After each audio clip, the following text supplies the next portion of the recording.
எப்போ இல்லாதது நம்ம இன்னைக்கு பெயிண்டிங் ஒர்க் பண்ண போகிறோம். நம்ம வீட்லேயே ரொம்ப கிராக்ஸ் இருந்துச்சுங்க. அதனால் நான் என்ன பண்ணலான்னு பார்த்தேன்னா, ஒரு கிலோ கிராக் புட்டி வாங்கிட்டேன். 2 லிட்டர் பெயிண்ட் வாங்கினேன் ஃப்ரெண்ட்ஸ்.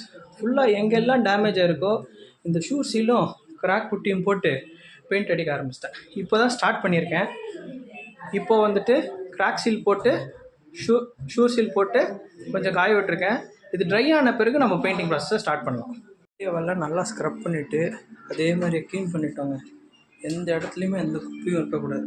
அப்போ தான் நம்ம பெயிண்ட் அடித்து ஃபேன் போடும்போது காற்றுலாம் போய் மறுபடியும் தூசியில் ஒட்டிக்காது. 4 லிட்டர் டிராக்டர் மல்ஷன் வாங்கியாச்சுங்க. அதே மாதிரியே 4 இன்ச் ரோலர் ப்ரெஷ்ஷும் வாங்கியாச்சு. ஓகே, இப்போ நம்ம ஒர்க் ஸ்டார்ட் பண்ணலாமா? ரோலரில் பெயிண்ட் எப்படி எடுக்கிறதுன்னு பார்க்கலாம் ஃப்ரெண்ட்ஸ்.